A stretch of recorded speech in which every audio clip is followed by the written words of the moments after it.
ప్రస్తుత రాష్ట్ర ప్రభుత్వ పరిపాలన ఎలా ఉందంటారు? ఓ మాట చెప్పాలండి, స్వతంత్రం వచ్చి 70 సంవత్సరాలండి. 70 సంవత్సరాల్లో 35 ఎలక్షన్లు జరిగాయి. 5 సంవత్సరాలకు ఒకసారి ఎలక్షన్ జరుగుతాయి. ఎలక్షన్కి క్రైమ్ రేట్ పెరుగుతుంది, ఆర్థిక పరిస్థితి తరుగుతుంది.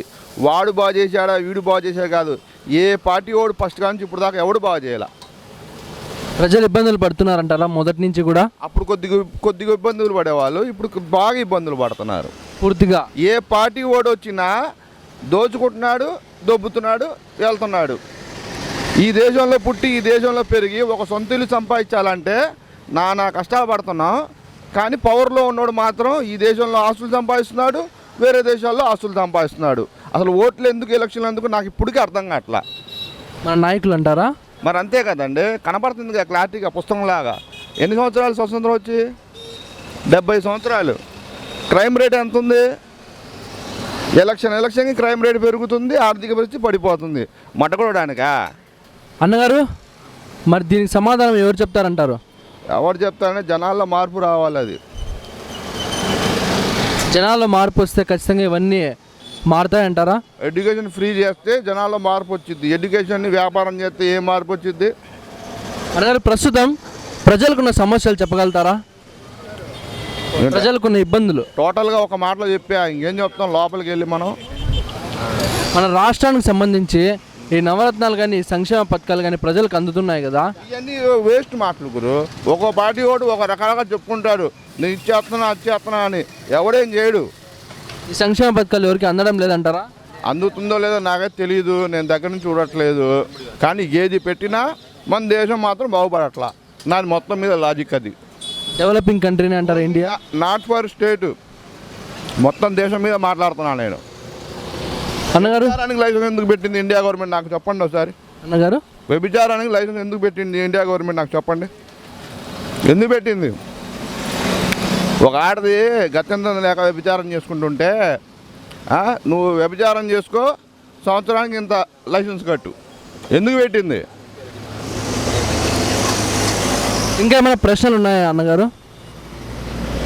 ఇంకేముంది, నువ్వు చెప్తే చెప్తాను దాన్ని బట్టి. అన్నగారు, ప్రస్తుతం మన రాష్ట్రానికి సంబంధించి మాట్లాడదాం. రాష్ట్ర ప్రజలకి ఏమేమి ఇబ్బందులు ఉన్నాయి, వాళ్ళకి సరుకుల రేట్లు పెరగడం కానీ, ఈ కరెంట్ ఛార్జీలు పెరగడం, ఇలా ఏమేమి సమస్యలు ఉన్నాయో చెప్పగలుగుతారా? నేను చెప్పాను కదండి మీకు, ఆర్థిక పరిస్థితి పెరుగుతుందంటే ఏంటి? ప్రతి వస్తువు పెరుగుతుందని. ఆర్థిక పరిస్థితి పెరుగుతుంది అంటే, తరిగిపోతుంది అంటే ప్రతి రేటు పెరుగుతుందని. మీ నాన్నోళ్ళు ఆ కెమెరామెన్ నాన్నోళ్ళు 70-80 సంవత్సరాలు బతికారు. కానీ నువ్వు మాత్రం 50-60 పాడగట్టి పంపించేస్తారు నీకన్నా నాకన్నా. ఎందుకు? వాళ్ళు ఎందుకు అన్ని సంవత్సరాలు బతికారు, మనం ఎందుకు అన్ని సంవత్సరాలు బతకట్లా? ఓ రైతు ఉన్నాడు, పంట పండిస్తాడు, వాడు ఆ పంట మార్కెట్లో వదులుతాడు. కానీ వాడు ఆ పంట తిండు. రైతు ఎందుకు తిండు? మందులు వేసి పండిస్తున్నారు కాబట్టి. వాడు సపరేట్గా ఒక ఎకరం ఉంటుంది, అందులో పండించుకుని వాడు తింటాడు. వాడు 70-80 సంవత్సరాలు బతుకుతున్నాడు. సామాన్య ప్రజలు మాత్రం నేను 50-60 పాడిగట్టి పంపించేస్తున్నారు. ఆ రైతుకు కూడా తెలుసు, ఆ మందు వేసిన పంటతో 40 సంవత్సరాలకే పులిహార అయిపోతాడు, మగాడన్నా ఆడదన్నా. అన్నగారు, మరి ప్రభుత్వం దీనిపైన ఏం చర్యలు తీసుకోలేదంటారా? ప్రభుత్వం చెప్పానుగా, ఏ ప్రభుత్వం కూడా ఏం చేయట్లా. ఏ కాటికి డబ్బులు సంపాదించుకోవడం, అదర్ కంట్రీలో ఆస్తులు కొనడం, ఈ కంట్రీలో ఆస్తులు కొనడం, ఆ పనిలోనే ఉంది. అన్నారు, ప్రజలకి మేము సంక్షేమ పథకాలు ఇస్తాము, వాళ్ళకి కొద్దిగా రిలీఫ్ ఇస్తాము అని చెప్తున్నారు, దానికి ఏమంటారు? ఏం రిలీఫ్ రావట్లా, కొద్దిపాటి రిలీఫ్. 100లో 5% రిలీఫ్. 5%? పథకాల వల్ల 5% రిలీఫ్. అమ్మయ్యా చాలు, ఇయాల్టికి చాలు. రేపటిది ఏంటో తెలియదు, ఎల్లుండి ఏంటో తెలియదు. అది అన్నగారు, కొంతమంది ప్రజలేమో మాకు ఈ పథకాలు చాలా ఆనందంగా ఉన్నాయి, మళ్ళీ మాకు ఈ ప్రభుత్వమే రావాలి అని చెప్తున్నారు, దానికి ఏమంటారు? ఏం రావట్లా, వస్తున్నాయి, ఆడవాళ్ళకి వస్తున్నాయి. వాళ్ళకి ఏంటంటే వస్తున్నాయి కదా అని సంతోషంగా ఉన్నారు. వాళ్ళకి కావాల్సిందండి ఆడవాళ్ళకి, నా పిల్లలు కడుపుండా తిన్నారా, నేను హాయిగా ఉన్నానా, నా మొగుడు హాయిగా ఉన్నారా, అదే చూసుకుంటున్నారు ఆడవాళ్ళు. ఎడ్యుకేషన్ లేక పాపం ఆడవాళ్ళకి. ఫ్యూచర్ ఏంటో తెలియదు, రేపేమైందో తెలియదు. పొరపాటున రోడ్డు మీద యాక్సిడెంట్ అయిందనుకో, ఏమైనా హాస్పిటల్ ఇంకో మాట చెప్తాను తమ్ముడు, రోడ్డు మీద యాక్సిడెంట్లు అవుతాయి, 108 వచ్చింది, బాగుంది, హెల్ప్ చేస్తున్నారు. 2001 నుంచి 2023 వరకు ఇండియా మొత్తం మీద ఒక్క ఎంబీబీఎస్ డాక్టర్ లైసెన్స్ కూడా రద్దు అవ్వాలా. అంటే అంత పర్ఫెక్ట్గా పనిచేస్తున్నారు ఎంబీబీఎస్ డాక్టర్లు, నాకు తెలియక అడుగుతున్నా. ఎంబీబీఎస్ డాక్టర్ ఒక్క లైసెన్స్ కూడా రద్దు అవ్వాలా అంటే ఎంత పర్ఫెక్ట్గా చేస్తున్నారు. మేము నమ్మాలా అది? మేము నమ్మాలా అని కోర్టుకి వెళ్తున్నారు. ఇప్పుడు పట్టుబడుతున్నాడు, వాడు ఏదో ఒకటి ఆపరేషన్ చేసి పట్టుబడుతున్నాడు, కోర్టుకి వెళ్తున్నాడు, సాక్ష్యాలు ఉండవు, మళ్ళీ లైసెన్స్ తీసుకుంటున్నాడు. యాజ్ యూజువల్గా ఉంది. మెడికల్ వ్యాపారం అయిపోయింది, ఎడ్యుకేషన్ వ్యాపారం అయిపోయింది. ఏ లెక్కన బాగుపడతాం మనం, నాకు చెప్పు మొత్తం మీద.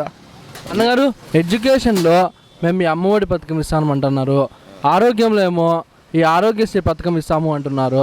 దానికి ఏమంటే ఈ రెండు వల్ల కొంచెమైనా రిలీఫ్ లేదంటారా? కొద్దిగా ఉంటుంది, ఆడవాళ్ళకి ఉంటుంది అది అంతే. మగవాళ్ళ పరిస్థితి ఏమంటారు? మగవాళ్ళ పరిస్థితి బయటికి వెళ్ళి యుద్ధం చేయడమేగా, దానికి టెన్షన్లు అయ్యా, ఇంకా ఫుల్ టెన్షన్గా ఉంటుందా? అంతేగా. ఎవడన్నా లైఫ్ బాగుందా? ఎవడన్నా లైఫ్ బాగుందా చెప్పు నాకు. డబ్బున్న లైఫ్ బాగాలా, డబ్బు లేని లైఫ్ బాగాలా. అన్నగారు, మరి మన మంగళగిరి నియోజకవర్గానికి వద్దాము. నెక్స్ట్ టైం ఎలక్షన్లో ఆళ్ళ రామకృష్ణారెడ్డి గారు గెలుస్తారా, లేదా మన నారా లోకేష్ గారు గెలుస్తారా? నెక్స్ట్ ఎమ్మెల్యే ఎవరు? నేనైతే ఎవడికి ఓటైనాయా, నేను నోటా ఓటుకి వేస్తా. ఎవడు గెలిచినా ఎవడు గెలవపోయినా ఇది బాగుపడదు.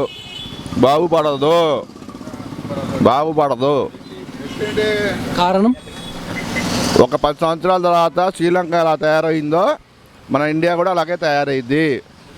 ఇది పక్కా. వాడు గెలిచాడా వీడు గెలిచాడా ఎవడు గెలిచినా బాగుపడదు. అన్నగారు స్థానికంగా ఎమ్మెల్యే పనితీరు ఎలా ఉందంటారు? తెలీదు. అసలు ఆయన రావడం లేదా ప్రజల్లోకి? చెప్పాను మొత్తం మీద వేస్ట్, ఎవడొచ్చినా వేస్టే. దమ్ముకులోడు రావాలి అని కొద్దిగా కట్టినండి. అన్నగారు, మన రాష్ట్ర రాజధాని అమరావతిలో ఉంటే బాగుంటుందా, విశాఖపట్నంలో ఉంటే బాగుంటుందా? అమరావతి మంచి నేల. అమరావతిని అంటారా? అల్లం చట్నీ అది ఆయన అడుగుతున్నాడు, చెప్పండి. అమరావతి నేల బాగుంటుంది. అమరావతిలో ఉంటేనే బాగుంటుంది అంటారా? ఆ నేలే బాగుంటుంది. థ్యాంక్ యూ అన్నగారు.